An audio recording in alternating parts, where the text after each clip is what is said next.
et Kun Yan Evar. Duc Braïs. Et non compagnon est accompagné urs en herminique. Et meus arbichavur en humeur, d'arrêter collière en herminique. Évite à labour, dibrar, pescrit, évite Braïs à tout d'Arlanville. Trugaré dehors à Gouchébel. Oh!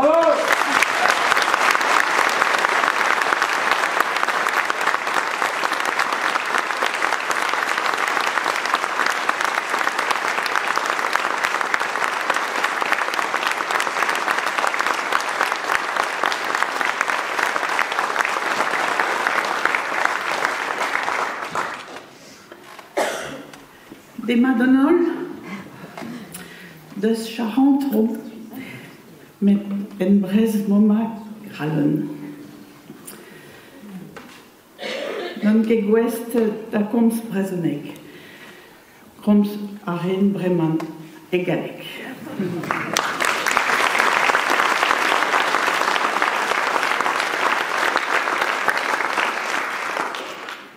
Merci, merci Braz.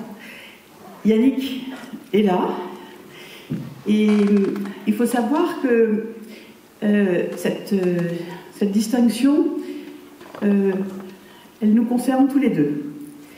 Yannick est cardiologue, et moi je suis pneumologue. C'est lui qui m'a soufflé ces petits mots en breton, qui m'a fait répéter un petit peu. Comme je l'ai dit dans le film, j'ai découvert, je savais qu'Yannick était breton, je ne savais pas que le breton était sa langue maternelle. Et c'est vraiment quelque chose qui m'a profondément touchée et qui m'a un peu plus rapproché encore voilà, de la Bretagne et de la force de ses habitants. Yannick est d'ailleurs celui qui a découvert la première atteinte cardiaque liée au Mediator. Je l'avais alerté sur cette dangerosité et s'il n'avait pas repéré ce premier patient, nous n'aurions pas pu avancer. Et cela a été le cas très régulièrement avec des collègues bretons. Je vais vous juste, peut-être que l'affaire du Mediator, personne ne la connaît un petit peu précisément, je vais quand même en dessiner rapidement les contours. Donc, ce qu'on a pu voir dans le film, c'est que c'est une histoire qui me marque depuis pratiquement, lorsque j'avais 27 ans, j'ai découvert, en tant que jeune interne en médecine, j'étais avec des patientes qui mouraient d'une maladie qui touche les vaisseaux du poumon parce qu'elles absorbaient un coupe-faim commercialisé par un laboratoire français, Servier. Alors certains peut-être connaissent, ça s'appelle le Pondéral ou l'isoméride, qui faisait maigrir. Alors je vous le dis tout de suite, les Bretonnes sont moins intéressées par ces coupes-faim que les femmes du Midi. Il y a 10 fois plus d'utilisation de ces coupes-faim. Peut-être parce qu'avec le beau temps et les averses, on se méfie plus et on se dénude moins, je ne sais pas. Mais c'est assez marquant quand on connaît un petit peu la distribution de ces médicaments. Toujours est-il que ces médicaments tuaient très vite et que lorsque j'avais donc 27 ans, j'étais absolument effarée de voir que ça a été très compliqué de retirer ces médicaments du marché, d'alerter.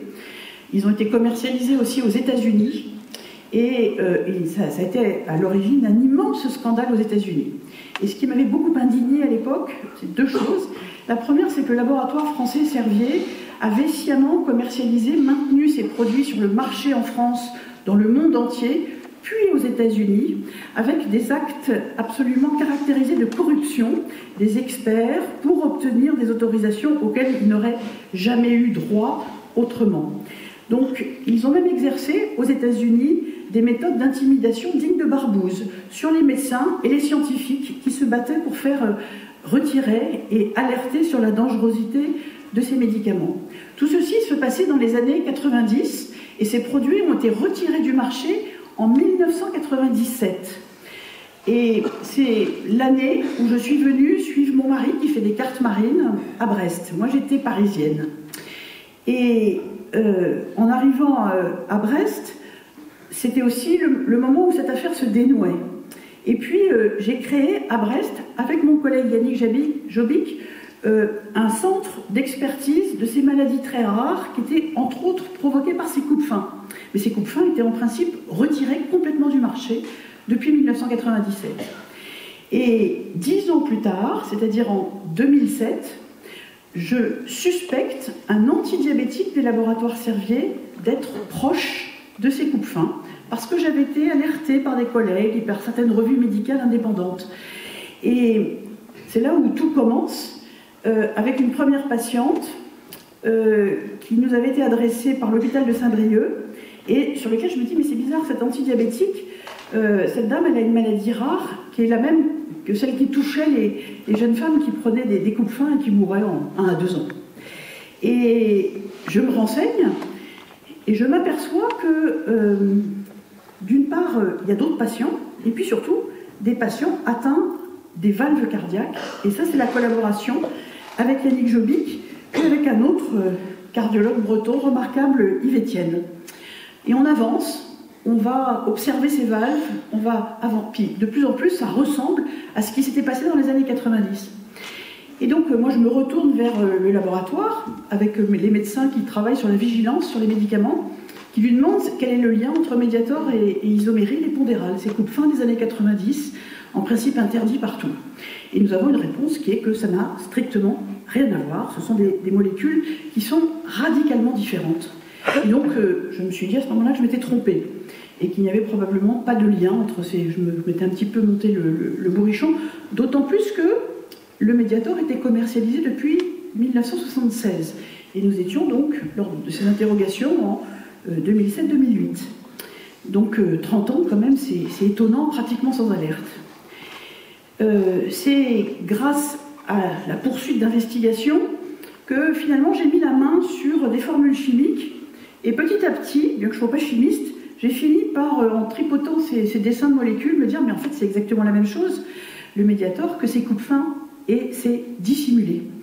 Et petit à petit, j'ai acquis la conviction que ces coupes-fins, le Mediator n'était pas un antidiabétique, qu'il s'agissait d'un coupe-fin exactement semblable à l'isoméryl et au Pondéral, qui dérive de l'amphétamine, et que cela était totalement dissimulé par le laboratoire, et que lorsque l'on suspectait un effet secondaire, cela était nié et combattu par le laboratoire. Et je me suis dit, mais cette chose-là, est-ce qu'il est imaginable que cela dure depuis 30 ans? Et je me suis rendu compte que le médicament était extrêmement largement distribué à plus de 300 000 personnes. Au total, c'est 5 millions de Français qui ont été exposés pendant 30 ans à ce poison. Et donc, petit à petit, on a construit ces hypothèses avec Yannick, avec Yves, et en 2009, on est allé fouiller dans les archives de l'hôpital pour essayer d'aller plus loin. On les déclarait aux autorités de santé, puis il ne se passait pas grand-chose. Et on a exhumé vraiment des cold cases. Là encore, on les a déclarés. Et puis ça n'avançait toujours pas, jusqu'au moment où on a dû faire appel à un autre, donc le professeur Grégoire Le Gall. Alors il faut savoir que tous ces médecins qui se sont engagés ont reçu des intimidations, des pressions, pas physiques, mais des menaces sur des collaborations, des financements. Grégoire Le Gall, professeur Le Gall, a dû aller travailler plus tard au Canada. En partie pour ces raisons-là. Donc on a fini par obtenir la preuve de cette dangerosité et faire obliger l'agence du médicament à retirer le Mediator. C'était fin 2009, après presque 3 ans d'enquête scientifique et d'enquête quasi policière. Et puis ensuite, rien, il ne s'est rien passé. Et moi j'ai songé à toutes ces victimes brestoises que je connaissais très bien, bretonnes, mais probablement dans la France entière. C'était inadmissible. Ces gens-là ont été en réalité empoisonnés. Et puis j'ai aussi pensé au fait qu'on ne pouvait pas laisser des industriels criminels exercer en toute impunité depuis des dizaines et des dizaines d'années. Parce que cela crée une angoisse de tous, de nous, citoyens, face à ce qu'on appelle la médecine dure, cette médecine que nous exerçons, nous, Yannick, Yves, avec des médicaments qui peuvent avoir des effets secondaires, mais qu'il faut utiliser et évaluer avec honnêteté et avec rigueur, parce que si on accepte des actes criminels dans ce domaine-là, d'une certaine façon, on est fichu. Et donc, je me suis dit qu'il fallait absolument que cette affaire-là soit connue sur le plan national. Parce que, simple calcul, 30 ans d'exposition massive, ça fait des milliers, des dizaines de milliers de victimes. Alors, ça a été l'engagement, notamment des médias bretons et d'un éditeur, Charles Kermarec, des médias bretons. Alors, Ouest France, le Télégramme avec la journaliste Catherine Le Guen, puis vous savez aussi les illustrations d'un Herminé qui est parmi nous, Bono au vin. Voilà, toutes ces rencontres avec des Bretons qui, à chaque fois, sont partis.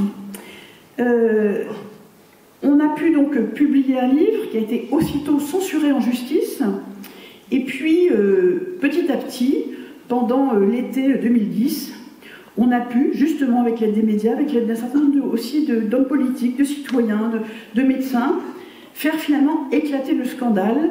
Et ça, c'était fin 2010. Ce qui m'a frappé, c'est que cette affaire-là, je me suis dit, quand je vais, tant qu'on travaillait, le labo n'était pas content, il y avait non. Et puis, quand on a publié ce livre et qu'on a été condamné en justice, là, c'est devenu la guerre. Et avant de publier ce livre, je me suis dit, oh là là, je vais me faire une liste d'ennemis, ça va pas être très très marrant.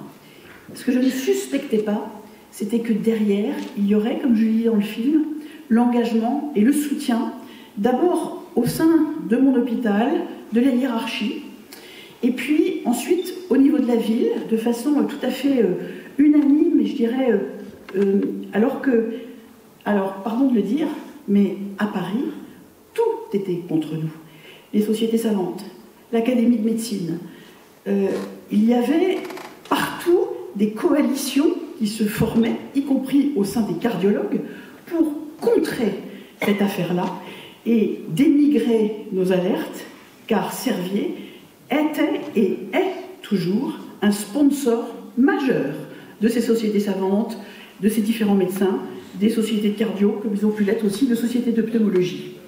Et donc, on est venu dans quelque chose qui était inimaginable pour moi, qui était effectivement le combat, petit à petit, d'une équipe bretonne extrêmement soudée, puis d'une ville, puis d'une région, puis de gens, les patients, qui étaient tous derrière en disant « tenez bon, parce que c'est inadmissible ce qui se passe là ». Et je voudrais d'ailleurs citer parmi les Bretons que j'ai rencontrés et qui m'ont marqué, il y avait Hervé Hamon, également l'écrivain, qui a encouragé Charles Kermarec à cette publication. Et puis une Bretonne remarquable de Dinan, Annette Beaumanoir, médecin, ancienne résistante, juste parmi les nations. Et puis un jour, j'ai découvert qu'elle tensait ses collègues pour me soutenir. Voilà, je finis simplement en voulant rendre hommage, bien sûr, aux victimes bretonnes. Elles ont été, bien sûr, le moteur de cette action, courageuse, formidable. Elles se sont engagées, elles n'ont jamais lâché. Et bien sûr, ça a été avec elles à la fois une aventure, comme vous pouvez le voir, souvent dure et émouvante, mais aussi une très belle histoire. Voilà. Merci, Pras.